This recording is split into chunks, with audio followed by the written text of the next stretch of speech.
1999, The Matrix dropped. Thomas Anderson is a bored programmer by day, and Neo a hacker by night. One night, he wakes up because his computer starts talking to him, telling him to follow the White Rabbit. He follows it to a club and meets Trinity, who says she knows the question he's been asking: what is the Matrix? He wakes up again, late for work. His boss is straight out of The Incredibles.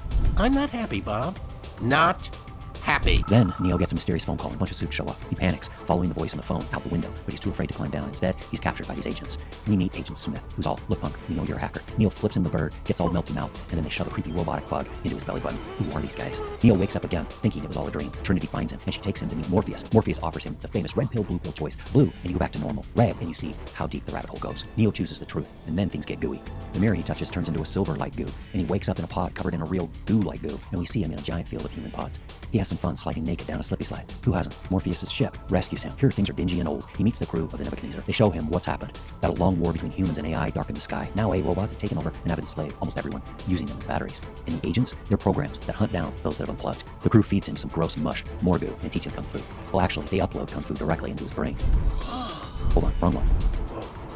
He spars with Morpheus with some hard falls and floating sky kicks. I think that's what they're called. Morpheus believes Neo is the one. Neo's not so sure. They visit the Oracle, a chain-smoking grandma who makes cookies. She tells him that he's not the one. Well, kind of. Meanwhile, Cypher, one of their own, is sick of the snot like oatmeal and dreams of steak and a comfy life back in the Matrix. He betrays them, helping the agents to spring a trap for the crew. The betrayal leads to the agents crashing in on everyone. Morpheus has an epic bathroom fight with Agent Smith. Probably my favorite bathroom fight of all time. Well, except for that Tom Cruise, Henry Cavill one in Mission Impossible. That's so cool. Then there's also the Daniel Craig one in Casino Royale, and Harry and Ron against that troll. That's fun. Jack Reacher in the bathtub. Sin City. Psycho, does that count? Jim Carrey, Pulp Fiction, Terminator, Jason Bourne, Austin Powers. Who does number 2 work for? Anyway, Morpheus is held captive by the irritable Agent Smith. Neo knows he's not the one, but he decides to rescue Morpheus anyway. So, he needs guns.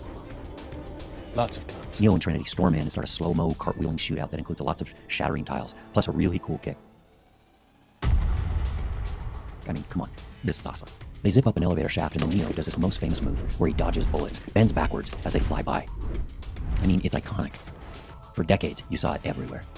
I mean, we've all tried it, right? Set up a camera, recorded ourselves bending backwards, and right? Back to the movie. Trinity then kind of real quick watches a YouTube tutorial in her brain about how to fly a helicopter, and they swoop up and rescue Morpheus. Neo does more cool stuff, and everyone escapes out of the Matrix, except for him. He faces off with Agent Smith.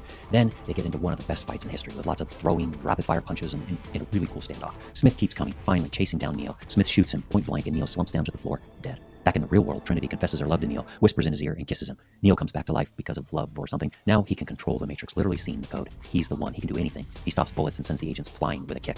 Is it just me, or does he hold this pose for just one awkward second too long? He jumps into Smith, blowing him up, and then flexes again, holding an epic pose. Finally, at the end, Neo warns the machines that they suck big time, and he's going to wake everybody up, then flies away. Okay, so that's the Matrix.